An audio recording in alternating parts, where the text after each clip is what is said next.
Theresa May signals openness to Brexit compromise, but hurdles persist.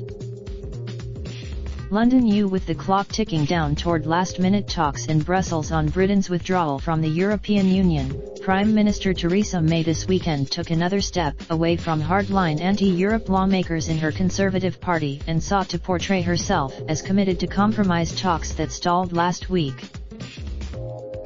But opposition Labour leaders on Sunday morning maintained that Mrs May had not yet bent to any of their demands on the withdrawal, known as Brexit.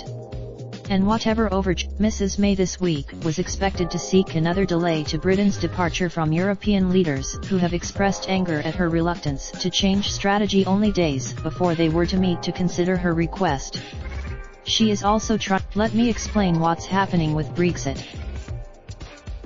But while Mrs May appeared to soften her tone in a statement late Saturday, any compromise talks face an extremely challenging road ahead. Presumably, there is some aspect of trying to convince the EU of her good faith in those talks, said Tim Bale, a professor of politics at Queen Mary University of London. But he said the other game she's playing, Professor Bale said, is to try to prove to everybody outside the country and inside the country that she's genuinely tried, and therefore the only solution is to back her original deal. That would most likely take the form of government efforts to allow Parliament to vote on a series of different Brexit plans, from her deal to softer proposals preferred by Labour lawmakers.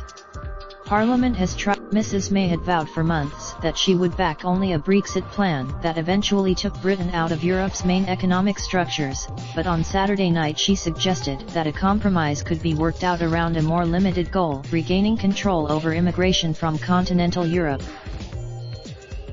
That would open the door to a compromise plan that met some of Labour's demands, namely for Britain to remain.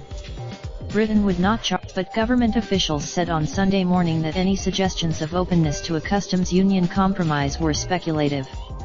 And while Labour the sad thing is at the moment we haven't seen overall any real changes to the deal, Rebecca Long-Bailey, a senior Labour official who has been involved in the negotiations, said in a televised interview.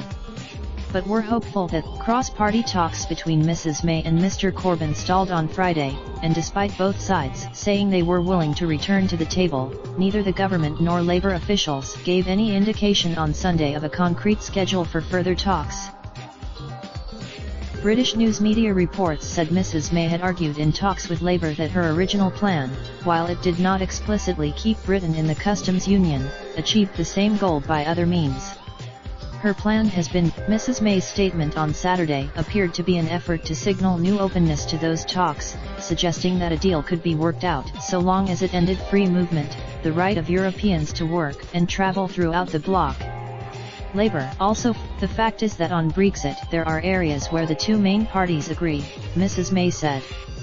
We both want to end. Mrs May conceded that months of trying to convert hardline anti-Europe Conservative lawmakers to her deal had failed.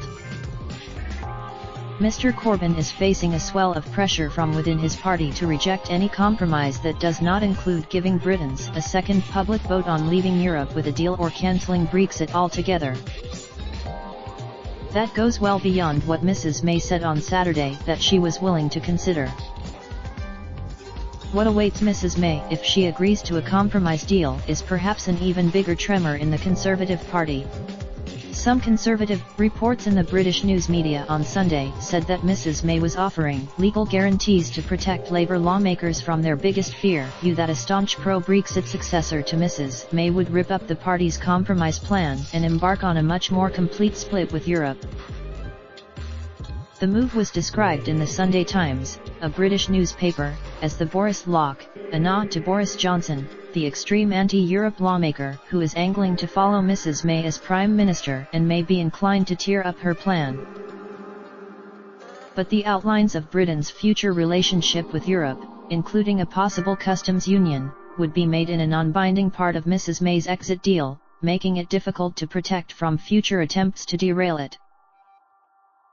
Professor Bale, of Queen Mary University, said that while she might be trying to provide cover for Labour lawmakers already inclined to back her deal, there was little of substance she could offer them.